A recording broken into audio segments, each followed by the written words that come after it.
Hey, this is Rebecca Dirks for PremierGuitar.com. We are here at the Rosemont Theater at the Dream Theater Show, and we are checking out John Myung's bass rig with his guitar tech. How are you doing today? I'm pretty good. How you doing? Good. You want to start off by checking out the basses? Yeah, sure thing. He's playing Music Man Bongo 6 strings. And this year what they did was they took the standard 6 string and are making it with a 5-string neck. So basically the spacing is shrunk down a little bit more, which for their kind of music really helps because he's got to get around on it in quite a bit of a hurry. So it's basically like the old ones, but shrunk down, same body size, 2 pickups, basswood, and they're working out great. Ernie Ball and Music Man has been killer, just kind of helping us out with all this stuff, and he's really loving these things now. So. Is that custom for John, or is that like a production model? Yeah, right now it's just for him. Their standard production has the wide neck. It's more like a boat paddle, but these they started doing for him last year with a smaller body. He didn't like the smaller body. They kept the body size, shrunk the neck, and it's been awesome ever since. Cool. And what pickups are in that? Just stock Ernie Ball pickups, humbucker single coil, and just even blend of both. It's actually just got a volume knob on it. These 3 right here are just for show. So, because what happened is, we used to have to make sure everything was centered every time we changed basses, and we never really messed with them. So we figured just keep them hardwired, and that's one less thing to worry about. So. All right. Cool. And what does he string those up with? Ernie Ball strings from a 32 on the high to a 130 on the bottom. So is he using any other basses, or just kind of different variations on that? Music Man, we've got another. We've got a really cool blue one here that we use for some of the alternate tuning stuff. And basically, there's a couple songs. One with it's a low A, and one it's a low D, and I kind of just alternate tunings with this one until we get some more out, and then we'll have some dedicated ones. But same configuration, same skinnier neck. But it's sparkly. Yes, this one I like this one a lot. It's not black, which I like. It's a little different for him, and it actually sounds killer. It's a really good sounding bass. Cool. And then we've also got a fretless out with us, which we occasionally use. There's like a little acoustic portion of the show every so often, and he'll sit down and play a little fretless on that.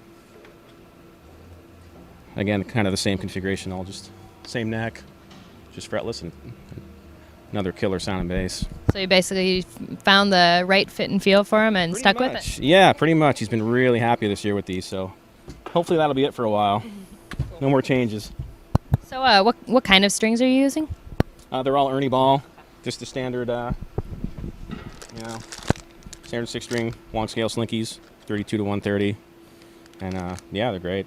Ernie Ball's been just amazing for us and for John Petrucci as well, just working on his guitars and always doing new prototypes and working with him, so it's been cool.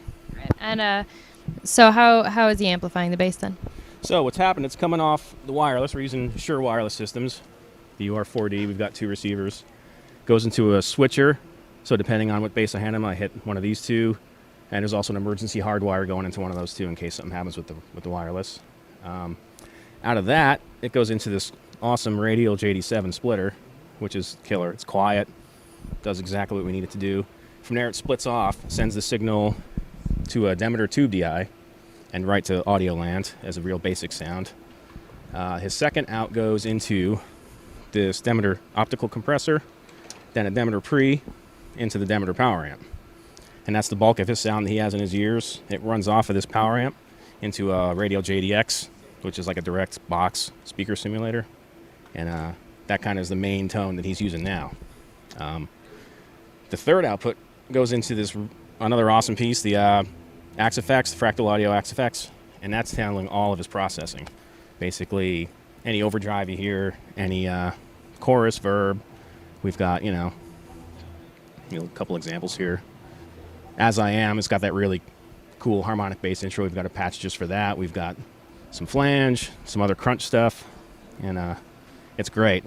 It's an amazing unit, and you'll see over in JP's rig, he's got the same. So for all of the switching, we're using the Fractal MFC 101 switcher, and it's basically super easy, super user-friendly. We've just got all the patches that he needs labeled out here, so he uses it pretty sparingly. Little parts here and there in songs. He'll kick on some overdrive. He's got a couple different octave settings, and we're always kind of changing stuff around, and depending on the songs, and he'll get ideas like, hey, can you come up with a cool octave patch for this song, and we'll just kind of program it and throw a label on it, and we're good to go. You got a volume pedal? Yeah, volume pedal just for master volume. He likes to bring it back in tune once in a while between songs. And then this year he started using the Taurus 3 pedals, which is really cool. So how's he using that?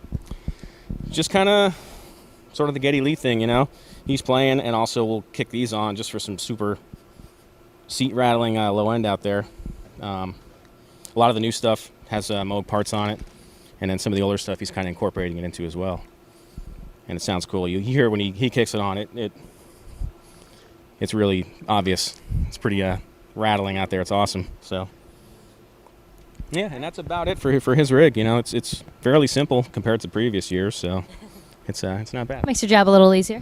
Yeah. Most of what I do now is maintain it and tweak the basses during the show. You know, because they shift a little bit depending on the weather. So we always kind of keep the got to keep the action where he likes it. He's pretty particular about that. So. How does he like the action set?